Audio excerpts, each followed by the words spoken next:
پاکستانیوں، ہمارے اس ملک کے پاکستان کے اندر قانون کی حکمرانی نہیں ہے۔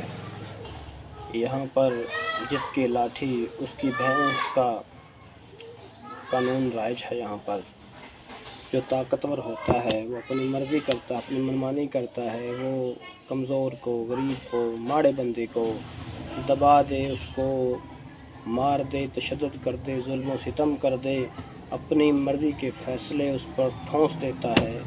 مگر غریب آدمی جو ہے وہ کچھ نہیں کر سکتا۔ غریب آدمی کسی گاؤں کے اندر، کسی شہر کے اندر، کسی ڈیرے میں جائے، کسی پنچایت میں جائے، اس کی وہاں پر بھی نہیں سنی جاتی، اس کی وہاں پر بھی داد رسی نہیں کی جاتی۔ وہ کسی تھانے، کچہری، کورٹ کچہری میں جائے، اس کی وہاں پر بھی سنی نہیں جاتی۔ وہاں پر بھی جو طاقتور ہوتا ہے، جو پیسہ استعمال کرتا ہے، اسی شخص کو ہی کامیابی حاصل ہوتی ہے ہر معاملے میں۔ یہی وجہ ہے پاکستان کی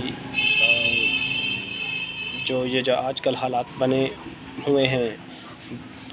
دن بدن پاکستان برے حالات میں دھنستا چلا جا رہا ہے، اور کوئی صورت نظر نہیں آتی، کوئی امید بر نہیں آتی۔ آگے آتی تھی حال دل پہ ہنسی، اب کسی بات بر نہیں آتی۔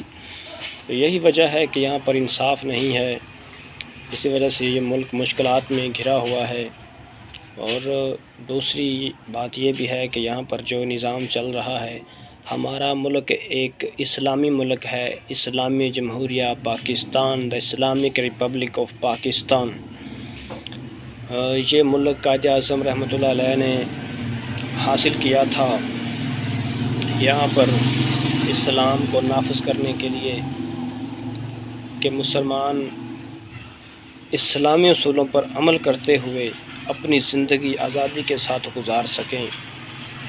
بدقسمتی یہ ہے کہ یہاں پر پاکستانیوں نے نہ تو اسلامی اصولوں پر عمل کیا، اور نہ ہی انہیں انصاف اور برابری کا لیول جو ہے وہ حاصل ہوا۔ یہاں پر جو طاقتور ہے اسی کا سبھی کچھ ہے۔ وہ حکومتیں بھی کرتے ہیں، طاقتور جو لوگ ہیں ظلم و ستم بھی کرتے ہیں۔ یہاں پر نوکری جو ہے وہ بھی غریب آدمی کو حاصل نہیں ہے۔